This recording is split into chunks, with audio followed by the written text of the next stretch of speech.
नमस्कार दर्शक बंधु जय जगन्नाथ मु लकी आपण मानक स्वागत करछि मो YouTube channel Odia blogger lucky को।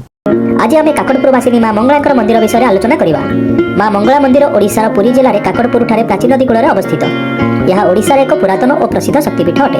वर्ष तमाम एठाकु भक्त माने मंदिर अधिष्ठात्री देवी माँ मंगला को दर्शन करने को आसी बंधुगण। पुरी ठारू काकटपुर दूरता होची 55 किलोमीटर भाया कोणार्क एवं भुवनेश्वर काकटपुर दूरता होची 64 किलोमीटर भाया चारिछक। जदि आपण पुरी काकटपुर आसबाक चाहते ताले लोकल बस टैक्सी किंबा बाइक जोगे निज निजर सुविधा अनुसार आसीपारे। लोकल बस रे आपण मानक 60 टका भड़ा लगे।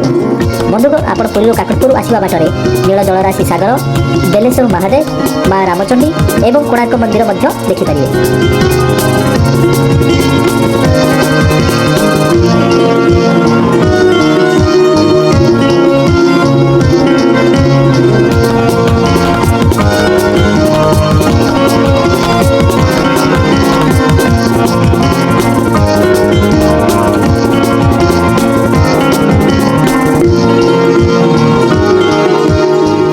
माँ मंगला मंदिर को विगत 500 वर्ष पूर्व स्थानीय जमीदार राय चूड़ामणि परिवार विशिष्ट ज्ञानी सेवक मानक नहीं निर्माण करथिले। एही मंदिर पंचानन मित्र राय चूड़ामणि द्वारा 1548 ख्रीष्टाब्द निर्मित होइतिला।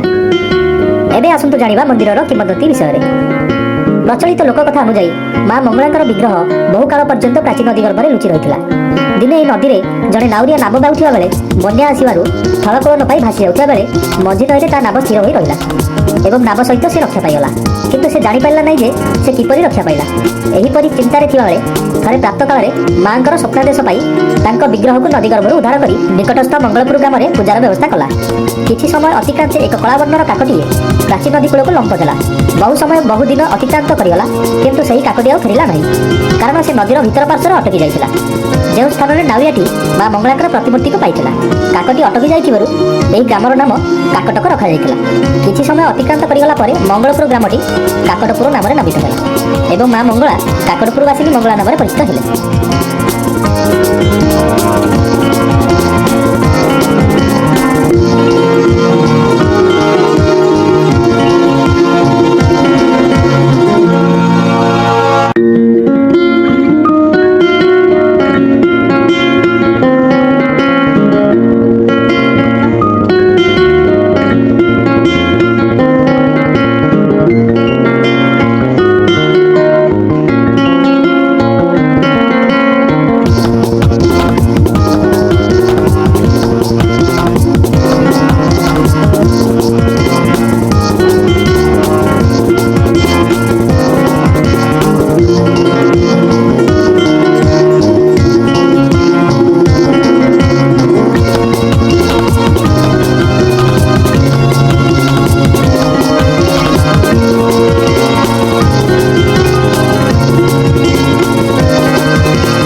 जय माँ मंगला।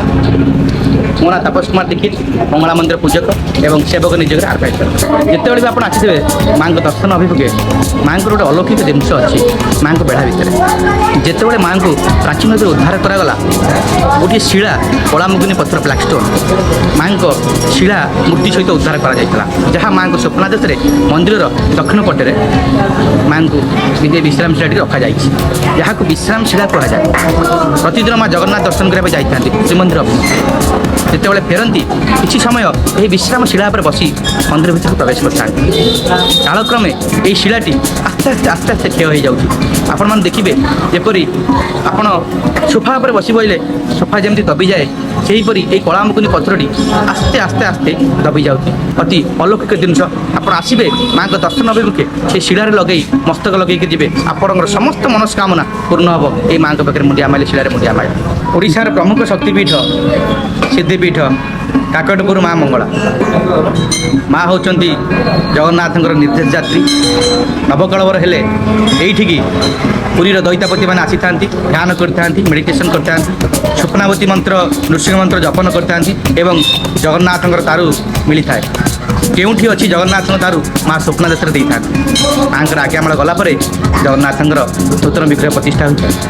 ଜଗନ୍ନାଥ, ବଳଭଦ୍ର, ସୁଭଦ୍ରା ଏବଂ ସୁଦର୍ଶନ ଚତୁର୍ଦ୍ଧା ମୂର୍ତ୍ତି କେଉଁଠି ଅଛି ମା ନିର୍ଦ୍ଦେଶ ଦେଇଥାନ୍ତି। ଇଏ ହେଉଛି ପୁରୀ ଜିଲ୍ଲାର ଅନ୍ୟତମ ଶକ୍ତିପୀଠ କାକଟପୁର ମା ମଙ୍ଗଳା। ମାଙ୍କର ପ୍ରତିଦିନ ପଞ୍ଚୁପଚାରରେ ପୂଜା ହୋଇଥାଏ।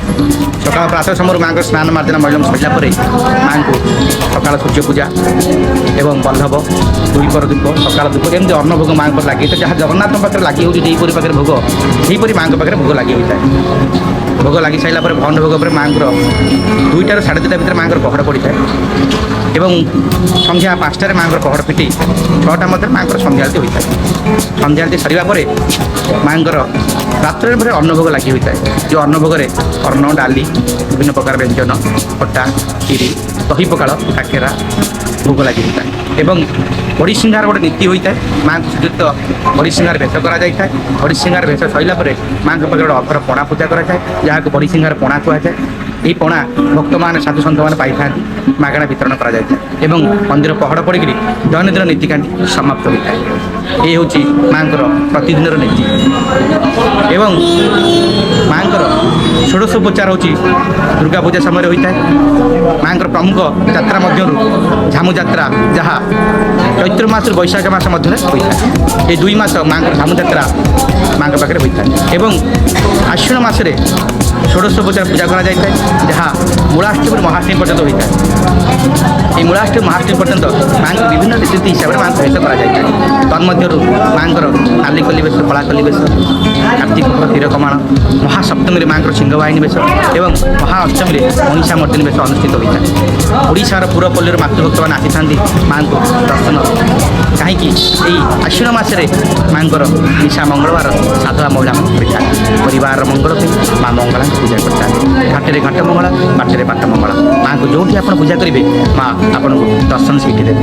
ଆଜି ଏହି ପୀଠ କାକଟପୁର ମା ମଙ୍ଗଳା ସାରା ବିଶ୍ୱରେ ପ୍ରଚଳିତ ହୋଇଅଛି। ଭକ୍ତମାନେ ଆସୁଛନ୍ତି ମାଙ୍କୁ ଦର୍ଶନ ହୋଇ କୃପା ଭିକ୍ଷା କରୁଛନ୍ତି ଏବଂ ମାଙ୍କୁ ଦର୍ଶନ କରୁଛନ୍ତି। ଯେତେବେଳେ ମା ପୂଜା କରୁଥିଲେ ରାବଣ, ଲଙ୍କାଗଡ଼ ଧ୍ୱଂସ ହୋଇଗଲା। ଓଡ଼ିଶାର କଳିଙ୍ଗର ପୁତ୍ରମାନେ, କଳିଙ୍ଗ, ଅଙ୍ଗ, ବଙ୍ଗ 3 ରାଜ୍ୟ ଏକାଠି ଥିଲେ ସେତେବେଳେ ସାଧୁ ପୁଅମାନେ ଓଡ଼ିଶାର ସ୍ଥାପତ୍ୟ କଳାକୁ ନେଇକରି ବିଭିନ୍ନ ଦେଶକୁ ଜଳଯାତ୍ରା କରୁଥିଲେ।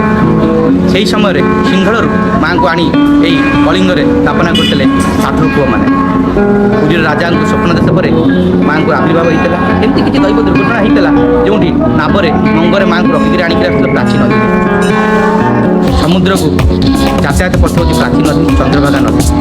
ଯେଉଁ ନଦୀ ଦେଇକରି ସାଧୁ ପୁଅମାନେ ବେପାର ବାଣିଜ୍ୟ କରିବାକୁ ଅନ୍ୟ ମାଲିଦ୍ୱୀପ, ଜାଭା, ସୁମାତ୍ରା, ସିଂହଳ ବିଭିନ୍ନ ଦେଶକୁ ସେମାନେ ଯାଉଛନ୍ତି। ଆଜି ବାଣିଜ୍ୟର ପରମ୍ପରା ନାହିଁ, ଯାହା କିନ୍ତୁ ଏବେ ଚାଲିଛି ପରମ୍ପରା। ବାଲିଯାତ୍ରା ରୂପେ କଟକରେ ଆପଣମାନେ ଜାଣିପାରୁଥିବେ ବାଲିଯାତ୍ରା ଚାଲୁଅଛି। ତ ସେହି ସମୟରେ କ'ଣ ହେଉଥିଲା ନା ମାଙ୍କର ବିଗ୍ରହ ଆଣିକି ଆସନ୍ତି। ଦୈବ ଦୁର୍ଘଟଣା ହେଇଛି ଯେଉଁଠି ମାଙ୍କର ବିଗ୍ରହଟି ପାଣିରେ ଲୀନ ହୋଇଯାଏ। ପ୍ରାଚୀନ ନଦୀର ଗଭୀର ଗଣ୍ଡରେ ମା ନଦୀର ଅବସ୍ଥାয় ପୁରୀର ରାଜା ସ୍ୱପ୍ନାଦେଶ ପରେ ମାଙ୍କୁ ଆବିର୍ଭାବ କରାଗଲା। ଫଟୋ ଦେଖିଛି ବଟ 3 ଜଣ ତାନ୍ତ୍ରିକ ମାଙ୍କୁ ଆସି ପୂଜା ଅର୍ଚ୍ଚନା କଲେ। ଦୋଳ ପୂର୍ଣ୍ଣିମା ଦିବାର ଯେଉଁ ମଙ୍ଗଳବାର ମା କାକେଟି, ଯାହାଙ୍କ ନାଁ ମାନେ କାକଟପୁର, କାକେଟିଙ୍କ ପାଖରେ ପୂଜା ଅର୍ଚ୍ଚନା କଲେ, ଯଜ୍ଞ କଲେ, ହୋମ କଲେ ଏବଂ ଯଜ୍ଞକୁଣ୍ଡରେ ଯେତେବେଳେ ମାଙ୍କର ନିର୍ଦ୍ଦେଶ ନ ମିଳିଲା ଯଜ୍ଞକୁଣ୍ଡରେ ଭାଗ କଲେ। ସେହି ଯଜ୍ଞକୁଣ୍ଡ ଆଜି ଝାମୁ ଯାତ୍ରା କରିଛନ୍ତି। ମାଙ୍କର ଆବିର୍ଭାବ ହେଲା। ସକାଳୁ ଉଠିବେ ଦେଖିବେ କାକଟି ଉଠି ଆସି ପଶ୍ଚିମ ପଟ ଆସି ପ୍ରାଚୀନ ନଦୀରେ ଗର୍ଭ ଦେଇନ। সেই জায়গার নাম দেউলি মঠ, ଯେଉଁଠି ପୁରୀର ଦଇତାପତିମାନେ ଆସିକି ପୂଜା କରିଥାନ୍ତି। ମାଆଙ୍କର ଜନ୍ମଦିନ କହିଲେ ଦେଉଳି ମଠ ସେଠୁ ମାଆଙ୍କୁ ରଖାଗଲା। ସେ ଜାଗାର ନାମ ହେଉଛି ମଙ୍ଗଳପୁର, ଯେଉଁଠି ମାଆଙ୍କର ବେହା ସେବାୟତ ଗୌର ସେବାୟତ ଏବେ ପିତାଶ୍ରୀ ଅଶୋକ ସମାଜ କମିଟିରେ ମାଆଙ୍କୁ ସେଠୁ ଆଣି ରଖାଗଲା। ତାପରେ ବଙ୍ଗବିହାର ଓଡ଼ିଶାକୁ ବଙ୍ଗାଳୀ ଜମିଦାର ପୁରୀ ରାଜାଙ୍କ ତତ୍ତ୍ୱାବଧାନ ଏଇଠାରେ ମନ୍ଦିର ତିଆରି କରାଗଲା ଏବଂ ମାଆଙ୍କୁ ରଖାଗଲା। ଯେଉଁ ଫଟୋ ଦେଖିକି ମାଆଙ୍କୁ ଉଦ୍ଧାର କରିଥିଲେ ତାଙ୍କୁ ମାଆଙ୍କ ସେବାରେ ନିୟୋଜିତ କରାଗଲା। এই দীক্ষিত বংশ ମାଆଙ୍କୁ ପୂଜା ଅର୍ଚ୍ଚନା କଲେ ସେହି କାଳରୁ ମାଆଙ୍କୁ ପୂଜା ଅର୍ଚ୍ଚନା କରି ଆସୁଛନ୍ତି। ମାଆଙ୍କର ଆବିର୍ଭାବ ଏହିପରି। ଜୟ ମା ମଙ୍ଗଳା।